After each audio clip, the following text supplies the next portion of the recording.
Shalom pemirsa yang diberkati Tuhan, bertemu kembali dalam seri pelajaran Sekolah Sabat. Sebelum kita melanjutkan pembelajaran Sekolah Sabat kita, mari kita berdoa. Tuhan Allah Bapa kami yang bertahta dalam kerajaan sorga, terima kasih atas segala berkat-Mu yang telah Kau berikan kepada kami. Sekarang kami akan mempelajari firman-Mu, kiranya tuntunan Roh Kudus-Mu boleh menjadi bagian kami, sehingga kami dapat mengerti dan dapat menerapkannya dalam kehidupan kami. Inilah doa kami ya Bapa, dalam nama Yesus Kristus kami berdoa ucap syukur padamu, amin. Pelajaran Sekolah Sabat hari Rabu 9 Oktober 2024 berjudul Penyembuhan Orang Buta bagian yang kedua. Bapak Ibu Saudara sekalian, bacalah Yohanes 9 ayat 17 sampai 34 bersama-sama. Lalu kata mereka pula kepada orang buta itu, "Dan engkau, apakah katamu tentang dia karena ia telah memelekkan matamu?" Jawabnya, "Ia adalah seorang nabi." Tetapi orang-orang Yahudi itu tidak percaya bahwa tadinya ia buta dan baru dapat melihat lagi sampai mereka memanggil orang tuanya dan bertanya kepada mereka, "Inikah anakmu yang kamu katakan bahwa ia lahir buta? Kalau begitu bagaimanakah ia sekarang dapat melihat?"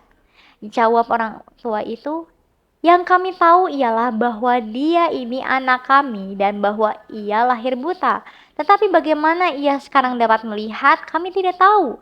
Dan siapa yang memelekkan matanya, kami tidak tahu juga. Tanyakanlah kepadanya sendiri, ia sudah dewasa, ia dapat berkata-kata untuk dirinya sendiri." Orang tuanya berkata demikian karena mereka takut kepada orang-orang Yahudi. Sebab orang-orang Yahudi itu telah sepakat bahwa setiap orang yang mengaku dia sebagai Mesias akan dikucilkan. Itulah sebabnya maka orang tuanya berkata, "Ia telah dewasa, tanyakanlah kepadanya sendiri." Lalu mereka memanggil sekali lagi orang yang tadinya buta itu dan berkata kepadanya, "Katakanlah kebenaran di hadapan Allah. Kami tahu bahwa orang itu orang berdosa." Jawabnya, "Apakah orang itu orang berdosa? Aku tidak tahu, tetapi satu hal aku tahu, yaitu bahwa aku tadinya buta dan sekarang dapat melihat." Kata mereka kepadanya, "Apakah yang diperbuatnya padamu? Bagaimana ia memelekkan matamu?" Jawabnya, "Telah kukatakan kepadamu dan kamu tidak mendengarkannya. Mengapa kamu hendak mendengarkannya lagi? Barangkali kamu mau menjadi muridnya juga?" Sambil mengejek mereka berkata kepadanya, "Engkau murid orang itu, tetapi kami murid-murid Musa. Kami tahu bahwa Allah telah berfirman kepada Musa, tetapi tentang dia itu kami tidak tahu dari mana ia datang." Jawab orang itu kepada mereka, "Aneh juga bahwa kamu tidak tahu dari mana ia datang, sedangkan ia telah memelekkan mataku.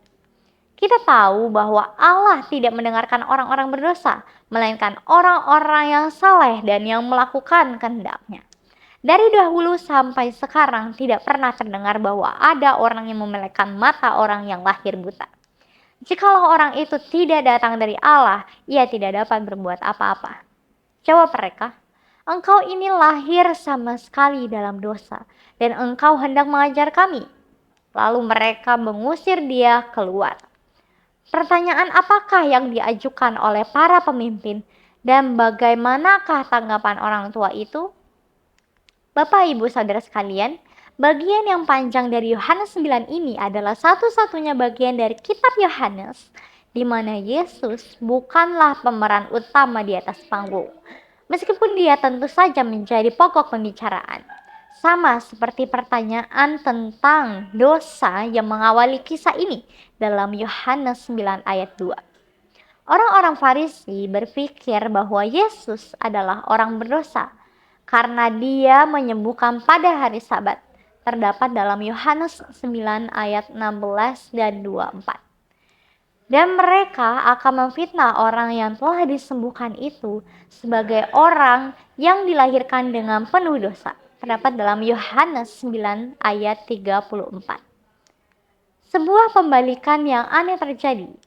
Orang buta itu semakin lama semakin dapat melihat, bukan hanya secara fisik tetapi juga secara rohani. Karena ia bertumbuh dalam penghargaannya terhadap Yesus dan dalam kepercayaannya kepadanya. Sebaliknya, orang-orang Farisi menjadi semakin buta dalam pemahaman mereka.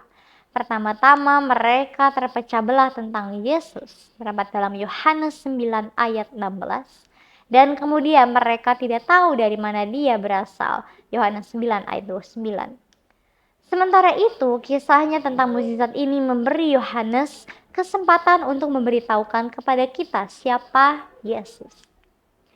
Tema mukjizat penyembuhan dalam Yohanes 9 berhubungan dengan beberapa tema lain dalam Injil. Yohanes menegaskan kembali bahwa Yesus adalah terang dunia. Dalam Yohanes 9 ayat 5, bandingkanlah dengan Yohanes 8 ayat 12. Kisah ini juga membahas tentang asal-usul Yesus yang misterius. Siapakah dia? Dari manakah dia berasal? Dan apa misinya? Yohanes 9 ayat 12 dan 29 bandingkan dengan Yohanes 1 ayat 14. Sosok Musa yang dirujuk dalam kisah-kisah mukjizat sebelumnya juga muncul dalam pasal ini. Terdapat dalam Yohanes 9 ayat 28 dan 29 dan bandingkan dengan Yohanes 5 ayat 45 dan 46 serta Yohanes 6 ayat 32. Terakhir, ada tema tentang tanggapan orang banyak. Beberapa orang lebih menyukai kegelapan daripada terang, sementara yang lain merespons dengan iman. Yohanes 9 ayat 16 sampai 18, 35 sampai 41 bandingkan dengan Yohanes 1 ayat 9 sampai 16, Yohanes 3 ayat 16 sampai 21, Yohanes 6 ayat 6 sampai 71. Yang menakutkan di sini adalah kebutaan rohani para pemimpin agama. Seorang pengemis yang dulunya buta dapat menyatakan dari dahulu sampai sekarang tidak pernah terdengar bahwa ada orang yang memelekkan mata orang yang lahir buta. Jikalau orang itu tidak datang dari Allah, ia tidak dapat berbuat apa-apa. Yohanes 9 ayat 32 dan 33. Namun, para pemimpin agama, pembimbing rohani bangsa itu, orang-orang yang seharusnya menjadi orang pertama yang mengenal Yesus dan menerimanya sebagai Mesias mereka terlepas dari semua bukti yang ada, tidak dapat melihatnya. Atau sebaliknya, mereka tidak benar-benar ingin melihatnya. Saudaraku sekalian, sungguh suatu amaran yang kuat tentang bagaimana hati kita dapat menipu kita.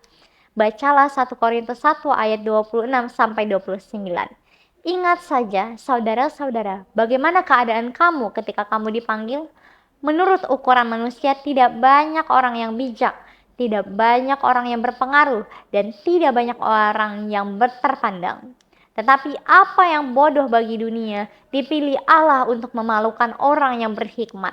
Dan apa yang lemah bagi dunia, dipilih Allah untuk memalukan apa yang kuat. Dan apa yang tidak terpandang dan yang hina bagi dunia dipilih Allah, bahkan apa yang tidak berarti dipilih Allah untuk meniadakan apa yang berarti. Supaya jangan ada seorang manusia pun yang memegahkan diri di hadapan Allah.